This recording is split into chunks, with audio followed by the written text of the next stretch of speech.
আর মাত্র কয়েক ঘন্টা অপেক্ষা, এক ঝাঁক রেকর্ড গড়ার লক্ষ্য নিয়ে মাঠে নামবেন লিওনেল মেসি। রেকর্ডের বড় পুত্রকে দেখতে যেন ভক্ত সমর্থকদের তর সইছে না। তবে মাঠে নামার আগেই অন্য রূপে আবির্ভাব হলেন আর্জেন্টাইন অধিনায়ক। বাংলাদেশ সময় আজ রাত 11টায় ডালসে শুরু হবে আর্জেন্টিনা অস্ট্রিয়া ম্যাচ। এই ম্যাচ সামনে রেখে মাঠের অনুশীলন তো করছেন মেসি, এমিলিনিও মার্তিনেজ, রদ্রি দি পলরা। অবসরটা ফুটবলাররা কাটাচ্ছেন নিজেদের মতো করে।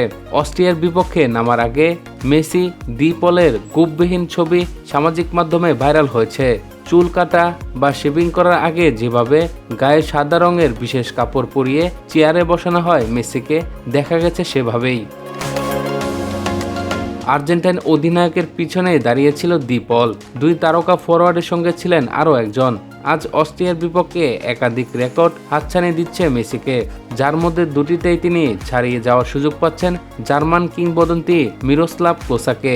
ক্লোসা মেসি দুজনেই বিশ্বকাপে 16টি করে গোল করে যৌথভাবে সর্বোচ্চ গোলদাতা। দ্য গ্রেটেস্ট শো অন আর্থে সবচেয়ে বেশি ম্যাচ জয়ের রেকর্ডও ভাগাভাগি করে নিয়েছেন তারা। এখানেও তাদের মিলিয়ে দিয়েছে 16। পরশু 39 বছর পূর্ণ করবেন মেসি।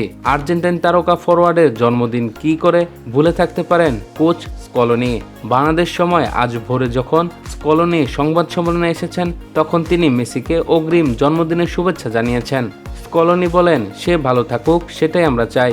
মেসির হ্যাট্রিক 17 জুন কানসাস সিটিতে আলজেরিয়াকে 3-0 গোলে হারিয়ে বিশ্বকাপ অভিযান শুরু করে আর্জেন্টিনা। একই দিনে অপর ম্যাচে জর্ডানকে 4-1 গোলে হারায় অস্ট্রিয়া। আজ বাংলাদেশ সময় রাতে ডালাসে মুখোমুখি হবে অস্ট্রিয়া আর্জেন্টিনা।